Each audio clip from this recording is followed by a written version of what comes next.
Oh, that you're my Fighting. hero. Ba-da-da-da.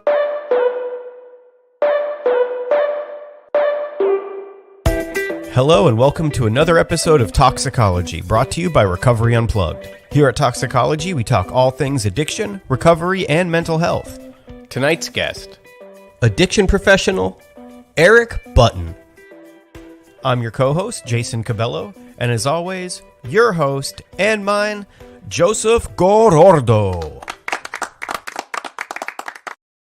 Well, look who remembered to show up for the podcast. Look what the cat dragged in. Oh, I felt so bad leaving you high and dry. It was just fine, man. Everybody knows what a busy man you are. I listened to the first half of the episode earlier today, the one from last week, Right. and you were like, "Oh, Joseph's out there saving lives." I was like, "Woo, Jason covered for me." And then you're just like, "Nah, he was at the park and he forgot about the shit." I'm working on his program, man. I can't co-sign anybody's bullshit. You know that. Oh man, you could have just said something came up. I could have, but that's not good content. No, that's not good content. This is much better content. But Wednesday nights. Wednesday nights. Yeah, it's Wednesday. Yeah. It is Wednesday. Yeah. I thought all day today I had a running monologue in my head of don't forget the podcast, don't forget the podcast, don't forget the podcast. You know what I used to do when I was a server? I know you used to work in restaurants too. If I had to remember something, I didn't have the chance to write it down, I would make a song out of it. Yeah. So if like somebody's like, "Hey, bring me some mashed potatoes, bring me some mustard and a side of broccoli rabe," I'd be like, "Mashed potatoes, a side of the broccoli rabe." Like everything was a song in my head. So I was Working at Olive Garden, or I what? would never forget it. No, it was actually a fancy vegan restaurant, but I worked in a lot of restaurants. But Yeah. I think we all did. Anywho. How many restaurants did you work at? Let's see, at least 1, 2, 3, 4, 5. Probably, I'd say maybe between 6 and 8, something around there. We're about the same. I think I'm like somewhere between 8 and 10. Yeah, because I mean, there was a couple that I definitely went in for like a couple of shifts and was like, "This ain't happening," or whatever. But I had some Have good I ever times. told you about my biggest regret amends that I've never been able to make that involves the restaurant industry? No, I have one too, though. But go ahead.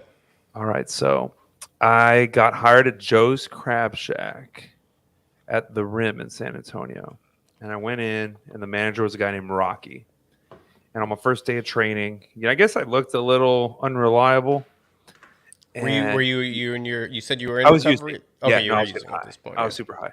And he gives me this really nice binder with glossy images of crabs and shrimp and things. He's like, "This is your training binder." And he goes, "Please just promise me that no matter what happens, you will bring me back this binder if you decide to quit or whatever, because it takes me about 4 hours to make each one of these binders. And I hate it." I was like, "I got you, Rocky." And I worked one shift and I never went back and I never returned the training binder. And I actually did go to the Joe's Crab Shack in San Antonio once I was sober. And he didn't work there anymore. Nobody knew where he was. So I've been unable to make that amends. He died of a broken heart the day that you left with the binder. No, but if anybody knows Rocky that used to run the Joe's Crab Shack at the Rim in San Antonio, please put him in contact with me. I'd love to make amends to him.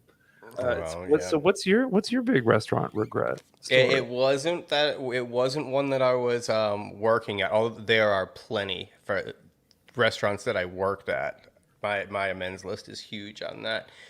But one time, I was somebody had taken me out to eat when I was still struggling pretty hard, and they were like, "I'm not gonna give you any money, blah blah blah. I'll take you out to eat." And we went out to eat and paid. Start walking out, and then I went back and grabbed the tip that he left off the table, that my friend put on the table for the server, because I was like dead fucking broke. And I still, to this day, I know what the guy looks like. I knew what restaurant it was. It was the Miller's Ale House in Fort Lauderdale, Florida, on Federal Highway, and I still to this day, anytime like I feel like, oh, I'm gonna leave somebody like a 20% tip is what, on the low end leave Yeah. them. I always think of that guy and throw like an extra like $5-10 in, because I'm like, Oh man. man. You just reminded me of another terrible thing I did when I was a server, but I don't. This isn't the restaurant story time hour. We'll have to save that for another day.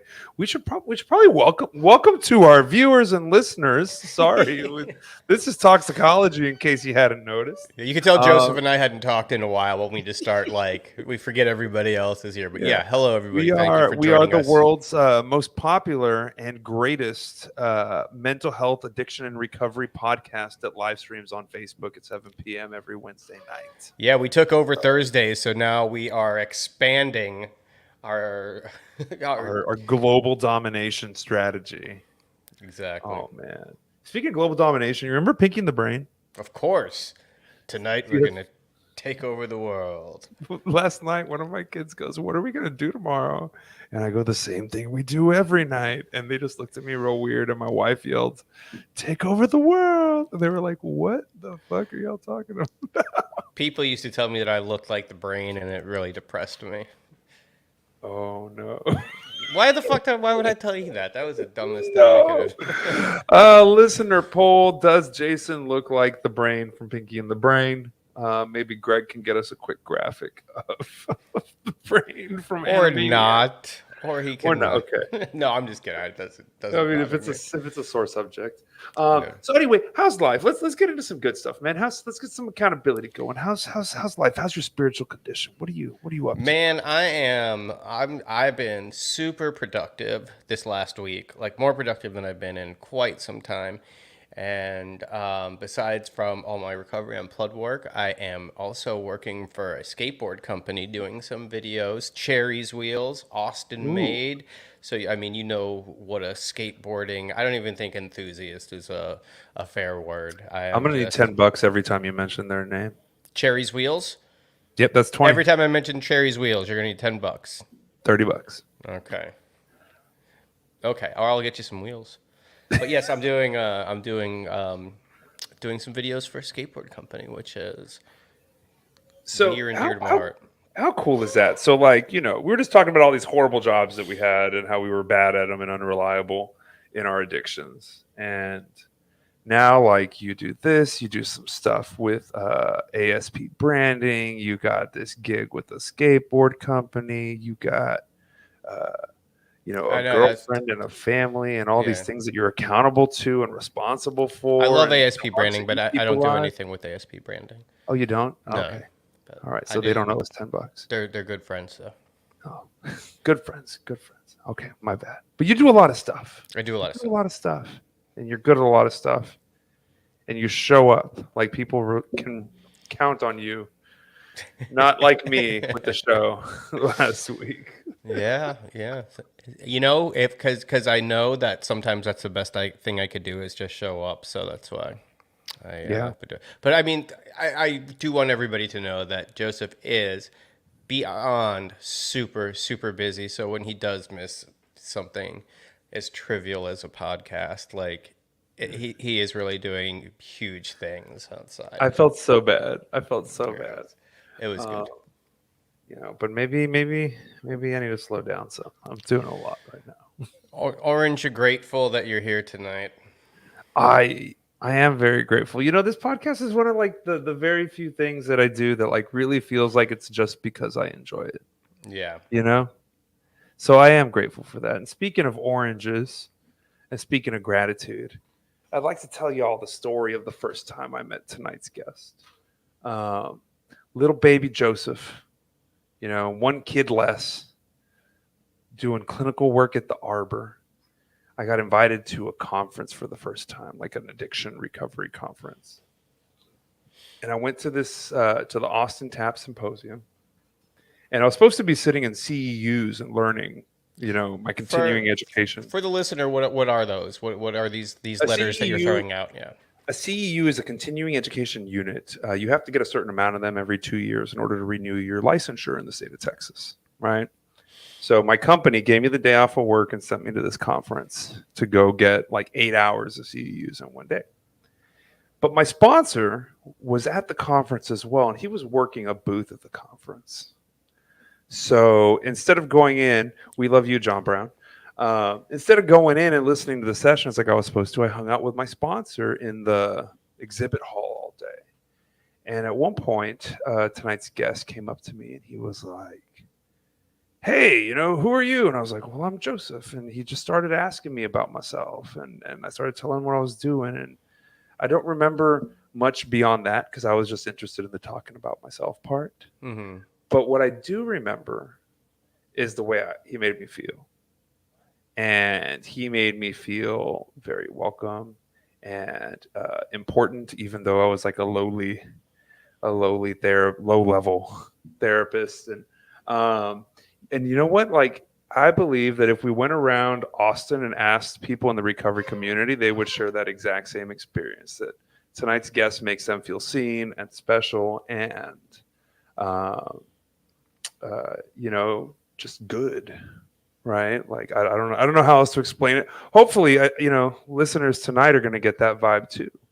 So without further ado, I would like to introduce to our viewers, man in long-term recovery, Austin legend, and business development representative for Burning Tree Programs, Mr. Eric, middle initial T, Button, PRSF.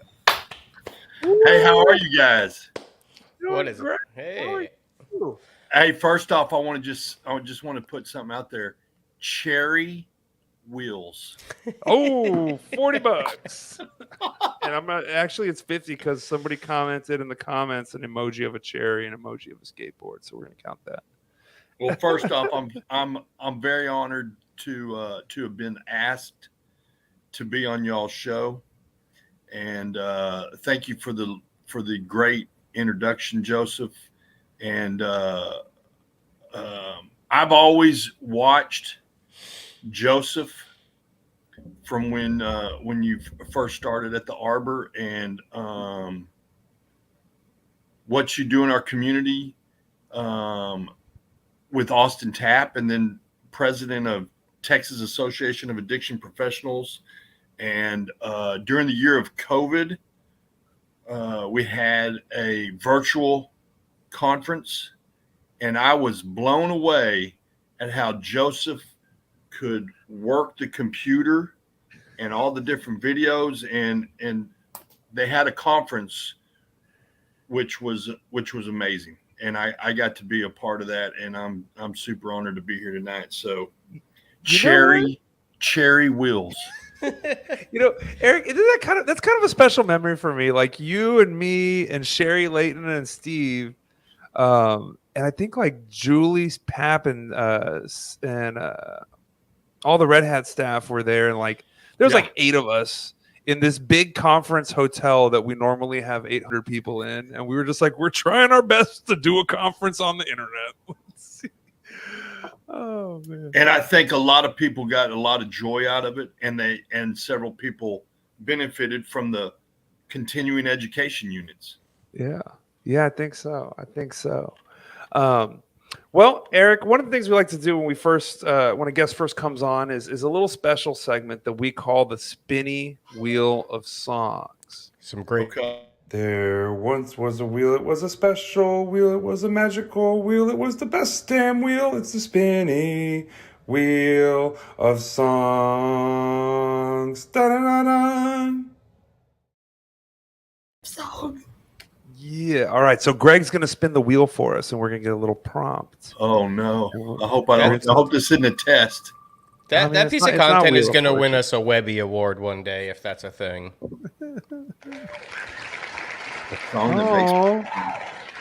A song that makes me smile.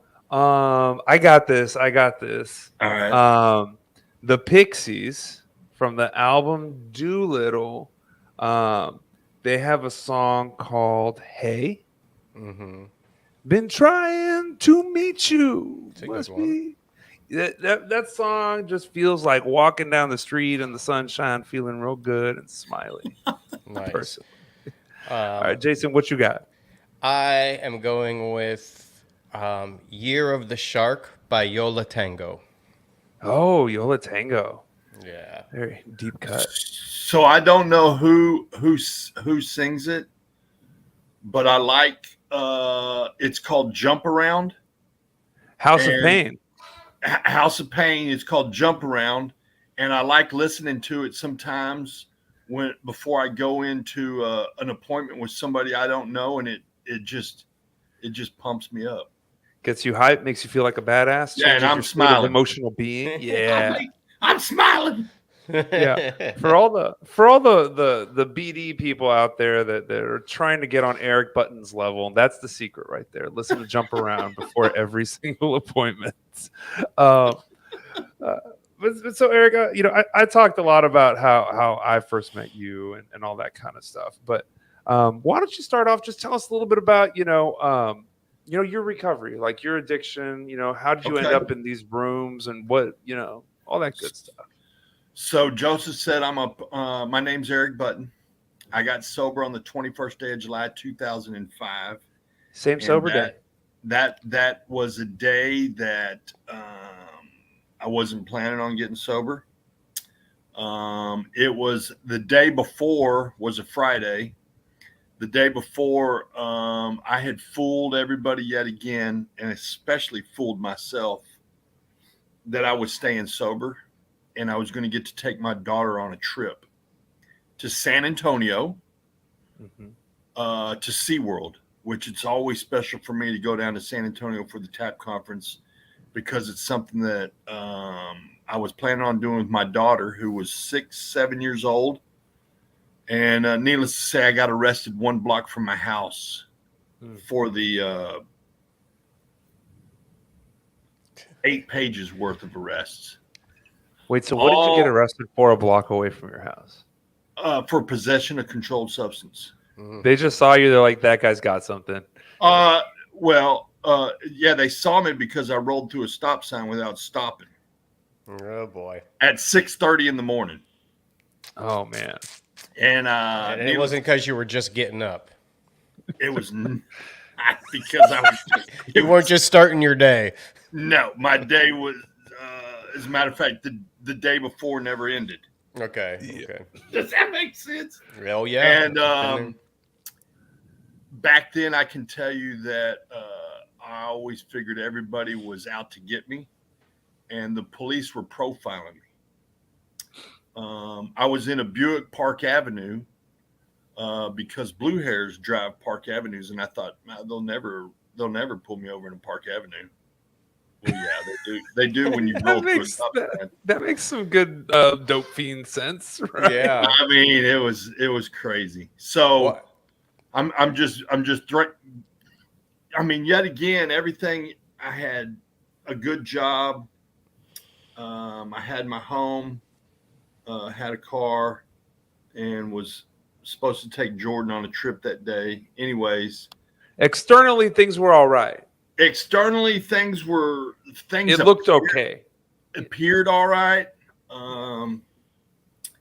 but it was stark chaos, Yeah. And needless to say, I didn't pick up Jordan to take her to SeaWorld. And thank God my dad, my mom, they helped me meet with a great attorney in Dallas, Texas, named Jim Burnham. Jim Burnham was a U.S. attorney, ex-U.S. attorney who helped tell a story to the court, which allowed me to go to long-term treatment instead of going to prison, because that's where they wanted me to go. Mm-hmm. So before getting sent to this long-term treatment program, had you ever done any kind of recovery? Had you ever gone to detox or like a 30-day deal or anything like that? I never went to detox. I had been to many little intensive outpatient programs or probation-sponsored programs. Yeah.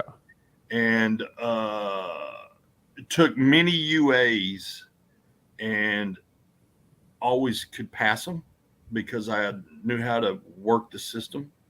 Yeah. And it was very difficult, Joseph and Jason, for me to understand what it means to be honest in all of your affairs, all of my affairs. Yeah. So Jim, with the help of my family, my loving mother and father, who adopted me at birth. I was adopted at birth. And I did not know that. yeah, I was adopted at birth at a place called Hope Cottage in Dallas, and was born in 1967. And they said, we want you to you need to go to a long-term treatment program. And I was thinking, okay, what long-term? I'm thinking in my mind, was that 30 days or what is that? And, sounds like a long time. Yeah, it was a very long time. And Jim said, no, I think you need to go somewhere for at least a year. Woo. And I was like, wow, what? How did that feel when you got that news? Oh, wait, hold on. Let's pause right there. Hold on. We got a listener question that just came in. Oh my Jay gosh. Staples says, ask him about doing yard work and addiction. So it sounds like you skipped over some of the addiction to get straight to the recovery part here. I What's up with mean, the yard work? So I used to do I used to have a very impeccable yard, because I was real busy, A lot of energy. And, yeah, and it was hot outside, so I would do some yard work, very scantily dressed. Oh my! Would you do this in the middle of the night with a flashlight? Well, yeah. Oh. And one time I ran out of energy, and I actually fell asleep in the yard, and got a lot of ant bites on me. Oh no! So Yikes! I want to thank Jay Staples for chiming in on that. Thank you, Jay. We would have completely missed that. Yeah. And Jay, I didn't tell him that I was on this show, so that means that the live feed must be working great. Yeah. Jay and I do a show on Mondays, the Jay and Eric show. Oh, nice. Classic content. Y'all check them out. If y'all like us, you'll like them too. So, Jason, you were about to ask Eric a question. Oh, I forgot. I'm very interested in what he's going on about. Well, I do have a question though, and this may have been what Yes. Jason was about to ask you. How do you remember feeling when they said to you 1 year of treatment? Oh, I know exactly. My mind said, "Oh, they're saying a year. Hell, I'll do that in 1 month." I mean, that's exactly how I felt. I said, "Oh, you tell me a year, I'm going to do it in a month," because that's how I did. That's how I did everything. You had a lot of energy. I had had a a lot of friend. energy, but it didn't really sink in. And the other thing is, I heard that not going to prison. Yeah. Okay. Mm-hmm. But like everything, my mind told me, hey, I just do a better job of controlling this thing. Yeah. I could always show the probation department or whoever was on top of me. I could convince them into being my buddy, or, I could sell them on whatever I had to sell them on. Yeah. I was not truthful. Well, it was, what you sound like? You sound like the actor who's forever arranging the scenery and the players and right. If I can just get people to do things the way I want them to do, it'll be all right. I mean, extreme to the extreme. There's also a line in the book that talks about burning up our energy foolishly. Yeah. Oh my gosh! At the very end, I couldn't get anything done because I was just going in circles. And Jason, I know you're an NA guy, so we're talking about the big book of Alcoholics Anonymous. Just Yeah, we have sober time, not clean time. Okay. It's all different book, same steps. We Of course it is, and what it's all about. What I like talking when I had the opportunity to talk to a new person and help them go down the path of recovery and work the steps. it's all about creating a relationship with the theory of honesty and then putting the action forward to embrace it and then enhance it. And then next thing you know, you see some kind of power show up in your life. And I choose to call that power God. You can and say there's God. no coincidences. There's no coincidences anymore. Agreed. Everything happens for a reason. Now, when I was getting loaded, it was a coincidence that there was a cop at the corner where I rolled through the stop sign. They were profiling me because they knew I was going to be in, they made me do what I was doing. Yeah, the cops were like, they're like, look at this upper middle class motherfucker. Oh, yeah. Yeah. This guy's got a very green yard. Everything looks really good. Ant bites all around his nether regions. Yeah. Lights were all on in the house. Yeah, it's anyway. Oh Lord. All right. So Eric, so you land yourself in a year-long program. Yep.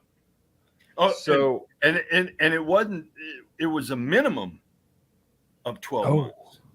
Yeah. And my attorney, thank goodness, he had that written in the paperwork. And boy, I read that. Wait a minute. Is there any gray? There's no gray area here. It says a minimum of 12 months. Like, let's call it 3. Yeah. So it took me about 7 months at being at Burning Tree before I finally got into this situation where I picked and chose what I wanted to do. I picked and chose. I wasn't honest until about 7 months in, and it was a Sunday.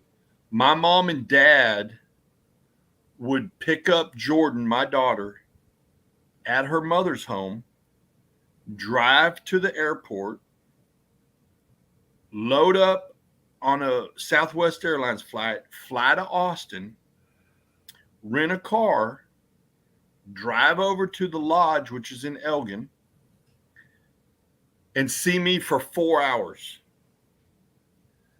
And then they would load her back up in the car with a car seat, no doubt. There's a car seat. Little bitty.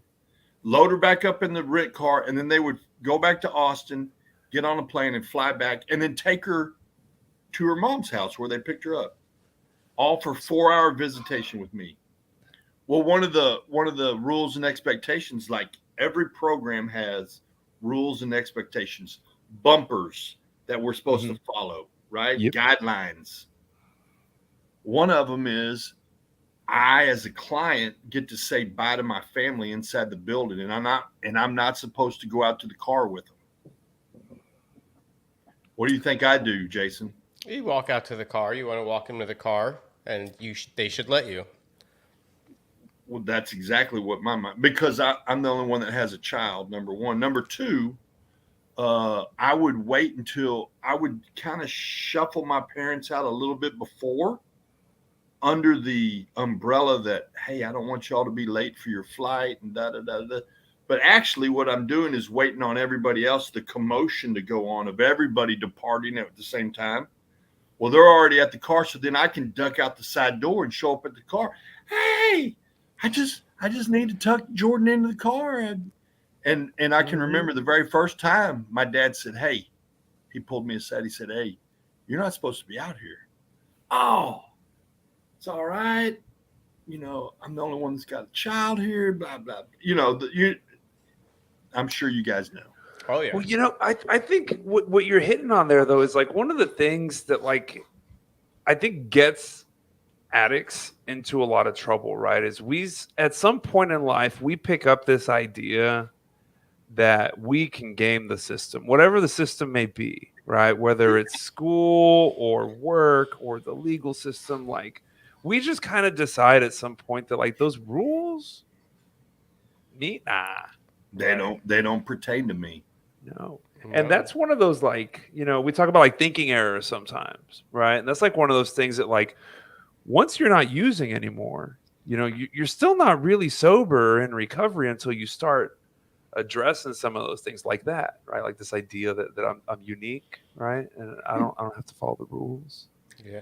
I still, in recovery, there's still a couple of things that I find myself like, I did it and I don't feel bad about it, but I think I should. So, for instance, I ninth grade education, and then once I got clean, once I got clean or sober, in recovery at the age of 42 when I got clean, and then decided to go back to school, and they asked me for my my diploma, whatever, and then I'm like, oh, I had a GED, and then they're like, well, let's see it.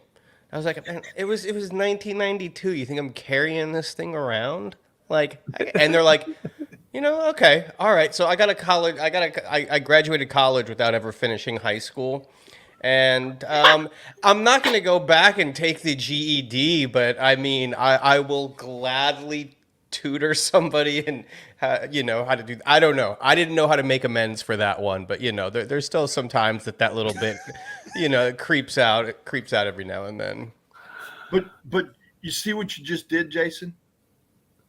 What you did was you were honest about it, number one. Number two, you just allowed us to see the real Jason, and I can connect with you on a more intimate level. Mm-hmm. Okay? And every person, there's somebody listening to what you just shared that can relate to you on a level that they haven't related to somebody else on. Does that make sense? Oh yeah, absolutely. And that right there is spirituality, in my opinion, in my experience for myself, and it's connecting to this power for us to be clean and sober. All right. So my folks. Didn't Eric just make you feel good? Didn't Eric just make you feel good? Yeah, that's what he does. That's what he does. That's the truth. That's the truth, Jason. That's the truth. What were you about to say, though, Eric? So the next morning after my folks, Monday comes around and it's time for spiritual and emotional healing. Yes. So it's community. And I'm like the clean kid on campus. I hardly ever got confronted or anything, right? So real quick, just pause for the listeners at home. So community group at Burning Tree is a group in which the community holds each other accountable for things that they're seeing other people do that isn't in line with recovery and recovery principles. So correct. You call people out on stuff, sometimes very directly. Yeah, you bring it to their attention. Eric, or like Jason, say you and I had an interaction last night and you butted in line in front of me at the food line. The next morning I said, Jason, when you didn't excuse yourself at the food line and helped yourself without excusing yourself, I felt anger. Okay. So after community at the very end, they said, oh, we have some opportunities to grow. They call them growth ops. And here it is. Eric, you're not going to have visitation next month because you went out to your family's car. And holy moly, you would have thought I flipped out. I cussed out the staff. I screamed. I yelled. I told them to get my bags. I walked out to the edge of the property. I'm kicking rocks. I'm crying, screaming, cussing, crying, screaming. The clients would try to come out and convince me to come back in. The staff would say, no. They left me out there they didn't leave me out there. I had myself be out there for 4 hours. It was hot. And I finally gave up. And I walked back in and I said, is there any way I can stay? They said, yeah. Is there, so I didn't have visitation the next month, which if you remember what I shared with you earlier, it's like I recreated what I was doing when I was going to Yeah. take Jordan on our trip. I recreated it at Burning Tree. But You guess missed what? out on time. There was no dope involved. It's still my behaviors, right? So the visitation that I wasn't going to get to have the next month, guess what Sunday that happened to be? Your birthday. The same Sunday. No. July 20th. Father's Day. Oh. Father's Day. And guess what? I got to call my mother. I got to call my father. I got to call my daughter and tell them that I'm not having visitation with my counselor. Oh, I'll they never made you forget- deliver the news. I'll never forget Jordan said, "Well, Dad, rules, you're supposed to follow the rules." She's like 7 years old. Oh boy. I can remember my dad telling me, "Well, I told you before." And I've heard that many times before. But what I can tell you is that's a consequence. So many times before, a consequence never got me sober. Yeah. But this consequence at this particular time is what allowed me to see how my dishonesty is continuing to get me loaded. Regardless of alcohol and drugs. Regardless of alcohol, regardless of drugs, regardless of anything. So I started getting busy, and I haven't looked back ever since. So You've been busy ever since. I've been busy, and I get to use my energy in whole different ways that God actually intended for me to be a long time ago. Yeah, I always say, like, if you could whittle down what, for me, for what my recovery is, and it's just that I have tools to stay out of my own fucking way now, you know, and can continue moving forward. For sure. For sure. Oh, that's gnarly. I like that. I like that. You know what's really cool about, several of these conversations is that I think some of this really hammers home the idea that recovery is not just not getting high. It's not just not drinking. Right, right. There's a lot more to it. And you know what? And I'll be honest about this thing here. Like, Eric, I went to treatment 20 times. 19 times before Recovery Unplugged. Nice. Like I said earlier, I got clean at 42, so I had a lot of years out there, and I would go in and start to go to meetings, and I would start the recovery process and then find a way to get in my own way and trip it up, because it was like, so what you're telling me is I have to stop doing drugs and then do some more fucking work afterwards, like a lifetime of like just work. That doesn't sound attractive to me, but luckily I kept coming back, and then was like, oh, okay.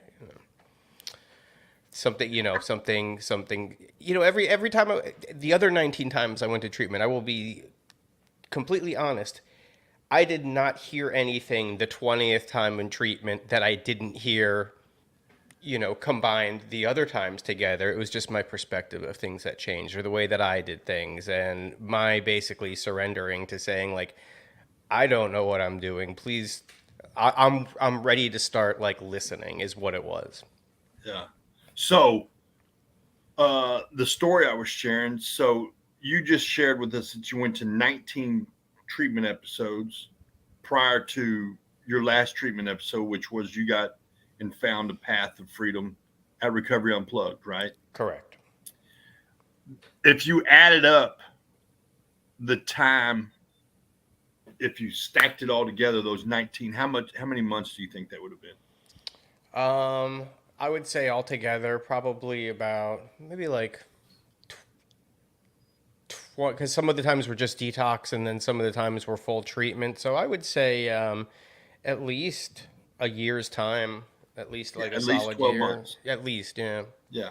I can tell you from my experience for myself, if I wouldn't have been in long-term treatment, I would have continued to game the system like Joseph was alluding to at the very beginning. I needed that space and time, that controlled environment that allowed me to bump up against myself.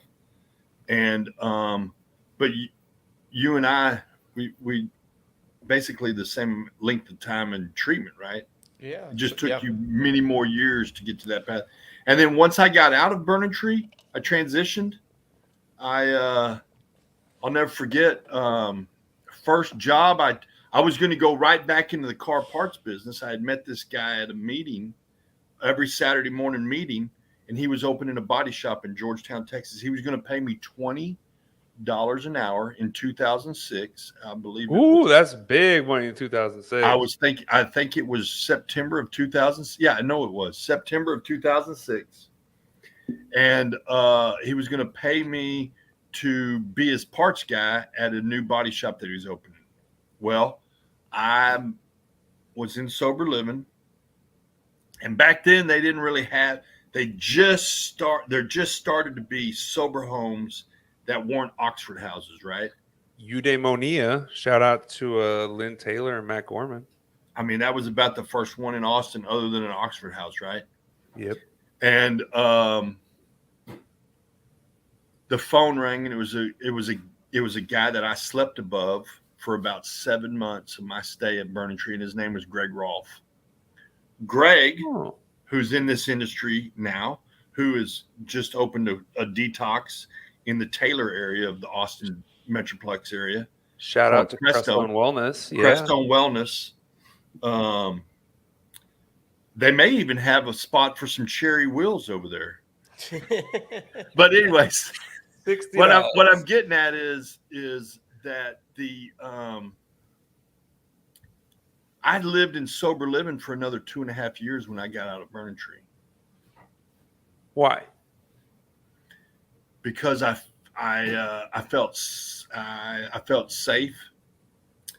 So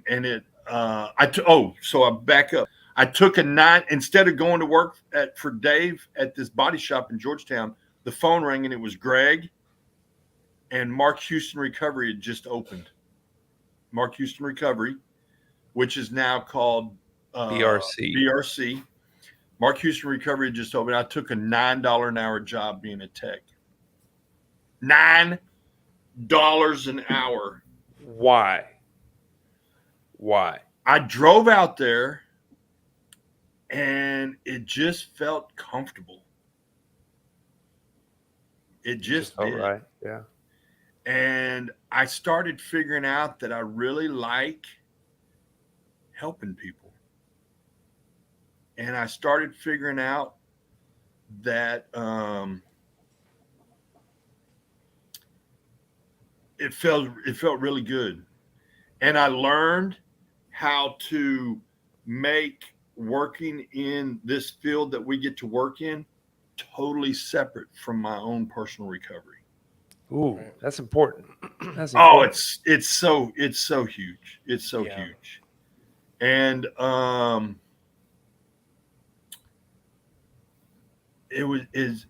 now I got one little quick story to tell.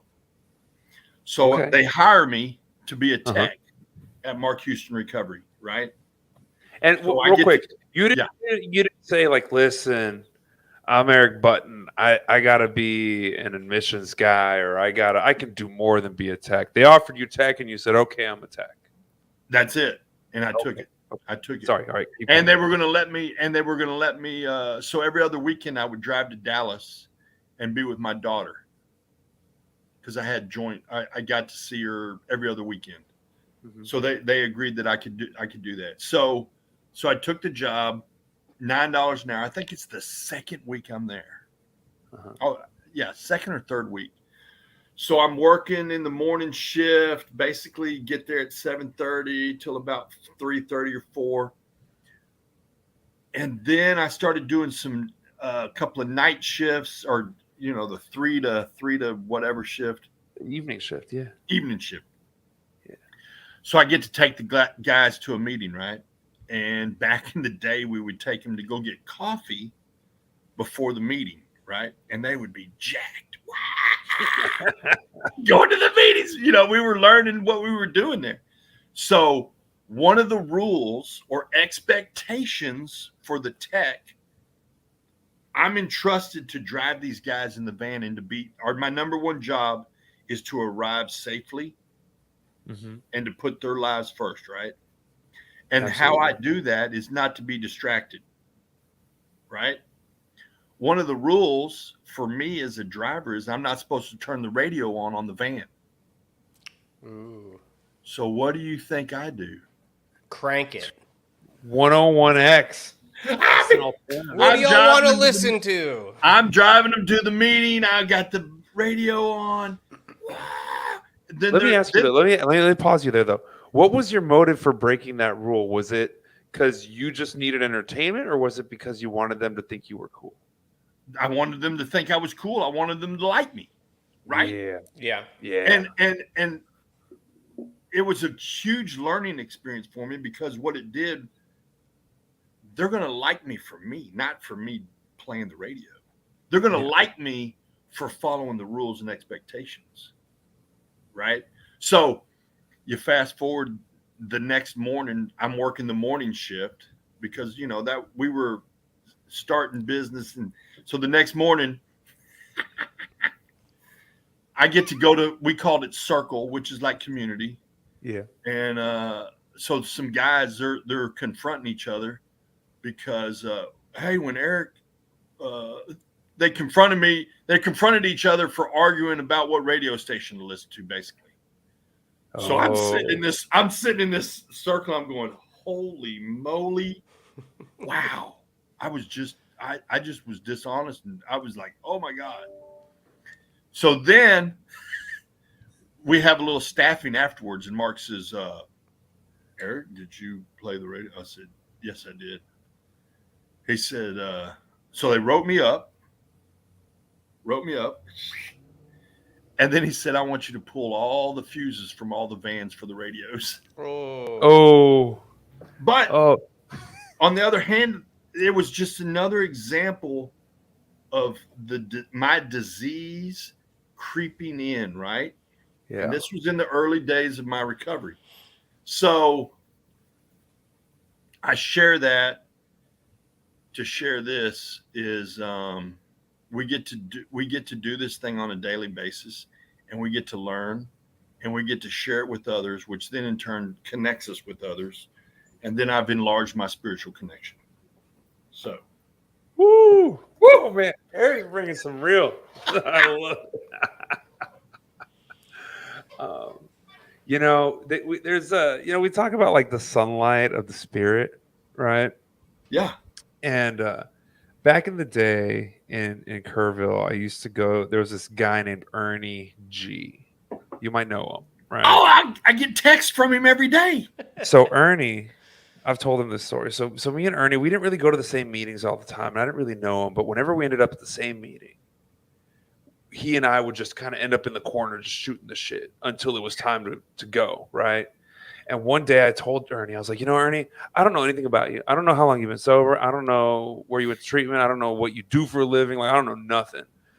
But and you don't know anything about me. We connect real good. He was like, Joseph, that's the sunlight of the spirit. It's not, or he would say that's the fellowship of the spirit. It's not the meeting. It's the fellowship of the spirit, because you don't fellowship with everybody in that room, right? The fellowship of the spirit is that thing that happens when two people living a spiritual or attempting to walk a spiritual path connect. And that's what Eric does. Yeah, it's like the antenna is what I call it, because if I was looking for trouble and that antenna was up, I'm going to find it no matter where I am. Yes. But then when you change your frequency and you're, doing good and good things are happening, it's just like that's one of those things that it's like that gets me still. You know what I mean? When it's just like when you and that sums it up perfectly the way you said it, Joseph. But just that feeling of just like, man, this is that spiritual awakening stuff. It's that vibe. It's that vibe. It is, And the belonging. Yeah. The belonging. That is something that I seeked or sought. That's something that I sought from being the littlest guy, right? Yeah. Being adopted. I sought that connection. And today I feel it all the time. Ooh. And it was That's the there gift all of the time. recovery. It was there all the time, but I just didn't realize it. I didn't Yeah. feel it. I didn't have time to connect with it. Yeah, that was that thing. Like when I was using and I was doing, when I was out there and I was grimy. I was really grimy for a lot of years, and Yeah. it was like I was doing things that I knew I should feel terrible for, but I wasn't feeling terrible, and then it was like this constant like merry-go-round. Like I felt bad because I didn't feel bad, and then come to find out I didn't feel anything, and then when that saying like the good news is you get your feelings back, the bad news is you get your feelings back. I think I was numb for so long that I welcomed it all, that I wasn't like it wasn't too terrible for me at that point. So like I welcomed the feeling coming back in once I got my head out of my tuchus. That was not my experience. I was not about these feeling things. But none of us. you reminded me of something that a friend of Eric's also. There's Miss Casey Davis, who used to run Infinite Recovery back in the day. She used to really hammer on the idea that, like, a lot of times you use to turn off the negative emotions, but you don't get to pick, right? So you end up turning off all the positive emotions, and you end up not feeling nothing. So we're quickly approaching the end of the show. I mean, but Eric, it doesn't seem like we've been on very long. Right? I know. That's how you know it's a good show. That's how you know sit here and talk about Cherry's Wheels for hours. Oh, I mean, Cherry's Wheels. 80. But Eric, I thought of something while you were talking, because you mentioned your daughter Jordan a bunch of times, and I see on Facebook the love you have for her as a parent. So I'd like to hear a little bit with the time that we still have, like how did your recovery impact that relationship? What's that relationship like now? Great question, Joseph. So I'll never forget Jordan, my daughter. She's now 24 years old. She's going to school to be a nurse. She has a job. She is a nurse recruiter. And how does it? So if I wouldn't have been in recovery, Jordan, I helped her get a car, right? And this is how I helped her get a car. I helped her. She came up with some money, and then I matched it, right? She had some skin in the game invested, right? And I said, hey, I think that this is a really good kind of car. What do you think? Here, and we looked at some options. And I said, here's a great car. Here's the money. You have all the money for it. I think you can go over there, and I know you can go over there and buy this car and just talk to him and say, hey, I'd like to give you, ask him to take $500 off the price. She was very nervous. She said, you're not going to go with me? I said, no, you can do this on your own. You're a strong, independent woman. Yeah. And she went and did it. Now, the old me that wants to do everything and be there and get the attaboys and the blah blahs, right? All the praise, all the laurels. But I allowed Jordan to go do it on her own, right? And it was the most meaningful thing, not only for her, but for me. And that's something that I think it's kind of answering your question, but that's what recovery has brought to our relationship. Well, you just gave us a story that we got to dig for the moral. And you know what I mean? But no, yeah, you answered the question, I think. Yeah. Man, Eric, I wish we had more time, because I feel like we could do this for at least another hour. As we're getting to the end of the show, it is now time for rapid fire questions. It's rapid fire question time.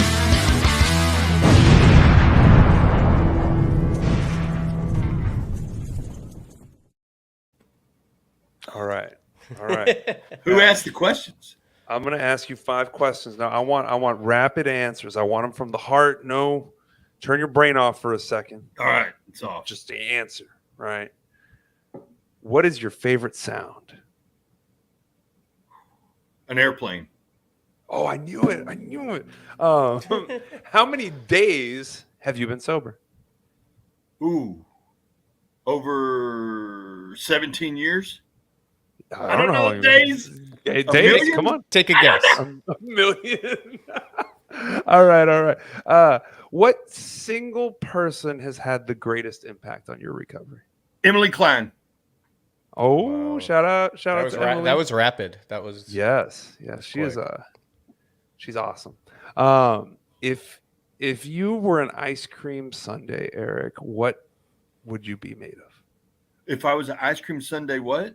What would you would you be? What kind of ice cream? What kind of toppings? Orangesicle. Orange. No toppings. Just a good old fashioned creamsicle. Or creamsicle. Yeah. Last question. On a super stressful day, man, when you're having a rough day in recovery and you're not feeling great and you get home at the end of the day, what is it that you do to unwind or to cope with that?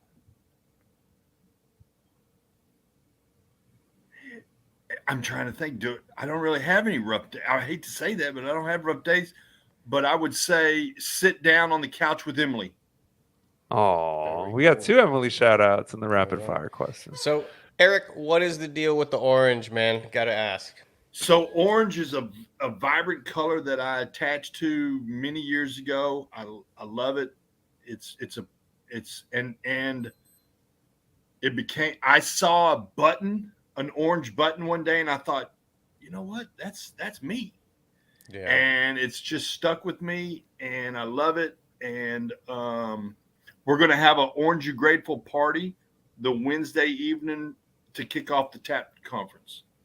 Yes, September 7th. September 7th.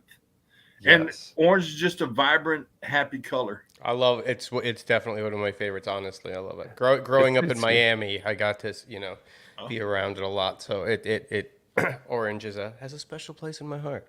I like it. So Eric, we got a couple minutes left. This is your chance where no requirements, no prompt from us, just the floor is yours, man. Tell us whatever you want, plug something, don't plug something, whatever you want to do. What I want to plug is that if anybody needs any help with anything, you can reach out and call me. My number is 512-419-8686. I'm here to help anybody find whatever they need, or if they need a ride somewhere or whatever. I'm not going to do it for you, but I want to empower, and I want to help you invest your own skin in your own game. I'm very honored that I had the opportunity to work for Burning Tree, for the place that I got and found my own sobriety and my own path to freedom. Mm-hmm. And, Burning Tree has 3 facilities. It's a family-owned organization by a guy named David Elliott. It is the ranch is our long-term program, which is an 8 to 14-month residential stay. That's where you went. That's where I went, except back then we had long-term at the lodge also. So Burning Tree Ranch is outside of Dallas in Kaufman. It's been open since 1999. We have a facility here outside of Austin that's been open since 2004 called Renewal Lodge. It is a mindfulness approach to the 12 steps. It is very user-friendly for in-network providers for insurance. We're an in-network provider for several insurances. And we have a young adult program in Tucson, Arizona called Burning Tree West. And we're co-ed at all of our facilities. All right. I Jason, love it, man. No, Yeah. I love it, and I know the feeling because myself, I get to work at the place where I got my recovery, and it's just that special thing, especially when you start working as a tech, and everybody's like, "Oh, what do you know?" And it's like I slept in that bed. I understand everything you're going through right now, and I understand that feeling of gratitude that you have for that. And one thing I picked up on today, I was at AustinNet and I got to see Joseph, and he was speaking about Recovery Unplugged and he's got a ever evolving role with y'all's organization. And he says it's allowing him to have more time with the clients. Right. Yeah. So, Joseph is known as the buff guy who runs shit. The buff guy who runs. Well, I can tell you this. I love going to detoxes, and I love going to our facilities and connecting with the clients. I know all of them, just about. And I need that connection to help me do what I do. It's true. We get, I don't know about, maybe not Eric, but I know a lot of folks, we get burnt out. We get a little frazzled. And especially when you're on the business side of treatment, it's easy to forget about why you started doing this in the first place. And the clients, man, they'll put you in your place real quick. They'll remind you what you're grateful for and who you are without all this beautiful recovery stuff, So, all right, well, thank you so much, Eric, for taking the time out of your evening. Thank you so much to be with us. It was a joy. We're gonna add you to the returning guests list if we're ever. I'd love it. And I see why everybody talks about when your name comes up. Everybody's like, "Oh man, that guy's great." You just talk to him and you feel something. And I definitely I agree. And now I am orange. I am on the hashtag Orange You Grateful team. All right. Woo. Well, thank y'all. Y'all have a great night. Yeah, thank you, Eric. Thank you to all our listeners and viewers, whether you're coming on Facebook, whether you're on Facebook or YouTube, or you're listening to us on any of your streaming podcast platforms. We love you guys. Thank you for being here. Don't forget to like, follow, share, subscribe, review, all those other things. And as we like to say here on Talksicology, there's 1,000 ways in and 1,000 ways out. We hope you find yours. Cherry's Wheels.